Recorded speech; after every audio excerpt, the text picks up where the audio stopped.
Ya. Selamat siang Ibu dosen, selamat siang rekan-rekan. Mohon izin menyesuaikan, izin memperkenalkan diri. Nama Taruna Muda Ardianto, Notar 2002048, kelas MTC 19, beserta. Mohon izin dosen menyesuaikan. Nama Taruna Muda Lutfi Bagas Aditya Sinaga, Notar 2002194. Mohon izin, dosen menyesuaikan, izin memperkenalkan diri, nama Taruni Muda Novita Madani, Notar 2002279. Di sini kami akan menjelaskan terkait peran transportasi dalam kebutuhan produksi. Transportasi. Apa itu transportasi? Transportasi adalah perpindahan manusia atau barang dari satu tempat ke tempat lainnya dengan menggunakan sebuah kendaraan yang digerakkan oleh manusia atau mesin. Transportasi digunakan untuk memudahkan manusia dalam melakukan aktivitas sehari-hari. Berikut adalah contoh-contoh dari transportasi baik darat, laut, maupun udara. Produksi. Apa itu produksi? Produksi adalah suatu kegiatan yang dikerjakan untuk menambah nilai guna suatu benda atau menciptakan benda baru sehingga lebih bermanfaat dalam memenuhi kebutuhan. Produksi. Apa itu produksi?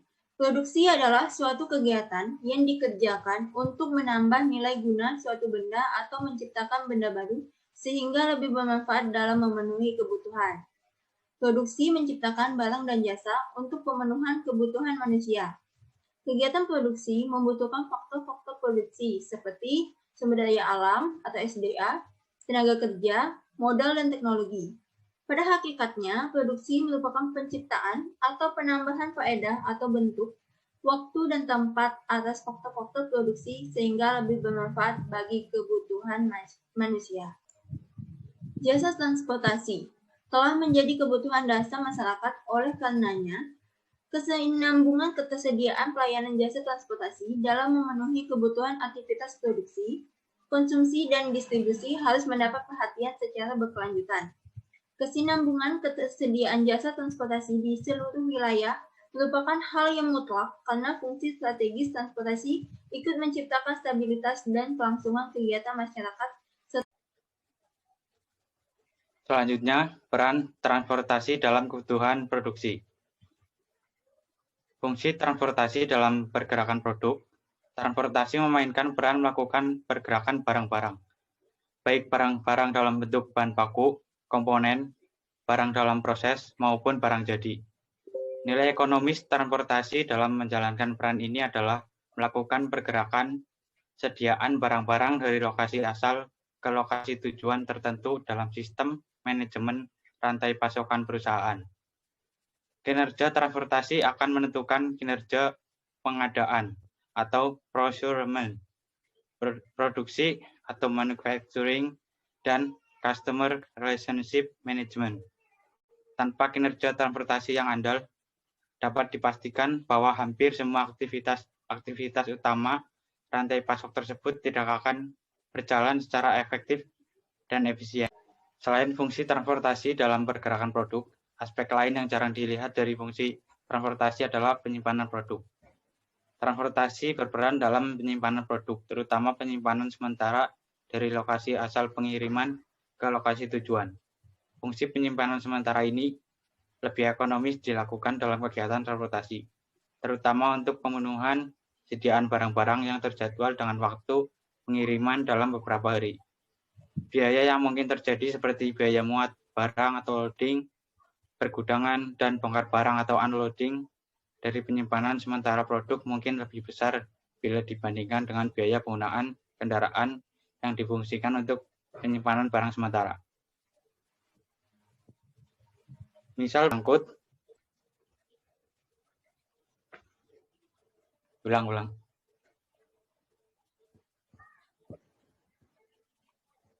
Ulang, Nov. Record dari awal. Jadi misalkan barang diangkut dalam truk, otomatis truk tersebut jadi penyimpanan sementara dari barang tersebut. Kemudian penyimpanan tersebut bergerak dari satu tempat ke tempat lain dan terjadi proses perpindahan barang. Oleh karena itu, proses transportasi juga berperan sebagai penyimpanan sebuah produk. Sudah. Moda transportasi. Ulang-ulang. Yuk. Selanjutnya, moda transportasi. Berbagai moda transportasi dapat digunakan, mulai dari transportasi darat, inland transportation, yang menggunakan transportasi jalan raya atau railroad, dan kereta api atau railway, transportasi laut atau sea freight, transportasi udara atau air freight, dan penggunaan pipa atau pipeline. Yang pertama, kereta api.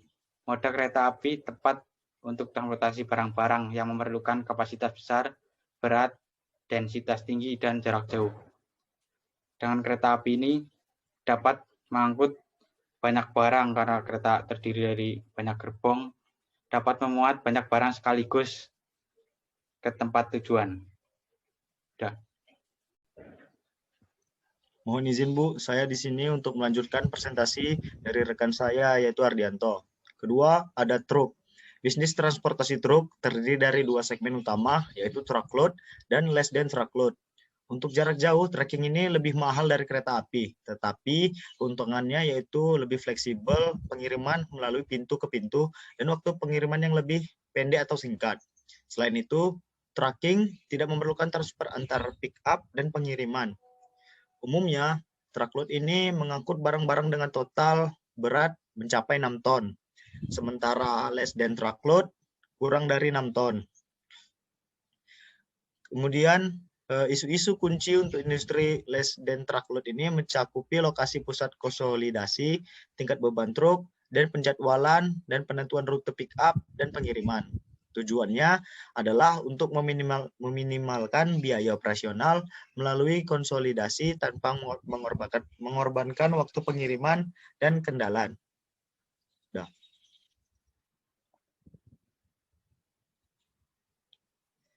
Yang ketiga, ada pipeline. Pipeline digunakan terutama untuk mengangkut minyak mentah, minyak olahan, dan gas alam. Transportasi dengan moda pipeline ini memerlukan infrastruktur dengan biaya yang sangat besar atau mahal. Operasional pipeline ini umumnya dioptimalkan sekitar 80-90% dari kapasitas pipa. Pipeline menjadi cara yang efektif untuk angkutan minyak mentah ke port atau ke kilang yang memerlukan arus yang besar dan stabil. Kemudian nomor 4 ada sea freight. Perkembangan perdagangan antar negara dengan menggunakan jalur maritim telah mendorong pertumbuhan kontainerisasi. Hal ini telah menyebabkan permintaan sea freight yang lebih besar, lebih cepat, dan kapal yang lebih khusus untuk meningkatkan ekonomi transportasi kontainer. Penundaan di pelabuhan atau dwelling time, bea cukai, keamanan, dan pengolahan kontainer yang digunakan merupakan isu utama untuk pengiriman global.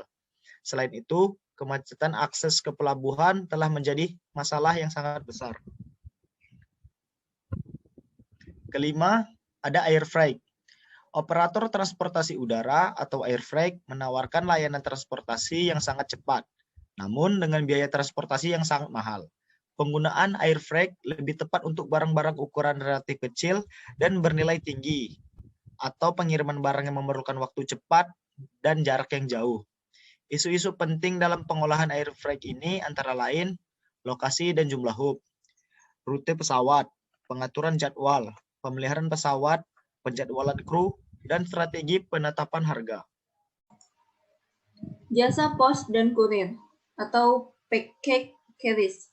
Selain moda transportasi seperti yang telah dibahas oleh teman-teman tadi, pilihan lain transportasi barang menggunakan jasa pos dan kurir atau package carriers. Perusahaan jasa pos dan kurir seperti Pos Indonesia, JNE, Tiki, FedEx, UPS, dan USPS yang mengantarkan paket dengan berat kurang dari 30 kg. Perusahaan jasa pos dan kurir menggunakan transportasi udara, truk, dan kereta api untuk mengangkut paket. Layanan utama yang mereka tawarkan ke pengirim adalah pengiriman cepat dan dapat diandalkan. Pengirim menggunakan operator paket untuk pengiriman barang dengan volume kecil dan waktu yang sensitif.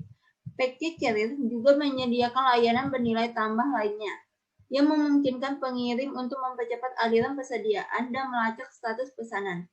Dengan melacak status pesanan, pengirim dapat secara proaktif menginformasikan kepada pelanggan tentang status paket mereka.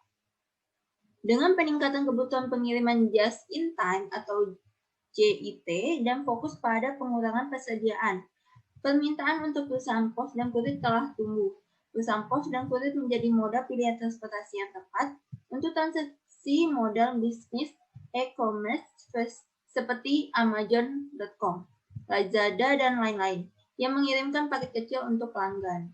Isu-isu kunci dalam industri ini termasuk lokasi dan kapasitas titik transfer serta kemampuan informasi untuk memudahkan dan aliran jejak lacak paket. Untuk pengiriman akhir ke pelanggan, pertimbangan penting adalah penjadwalan dan rutin truk pengiriman. Dari paparan yang sudah kami jelaskan di atas, maka dapat disimpulkan bahwa transportasi berperan sangat vital dalam kebutuhan produksi. Tanpa adanya transportasi, maka proses produksi suatu produk tidak akan berjalan sama sekali karena tidak adanya pasokan bahan baku yang dikirim. Sekian dari kami, terima kasih.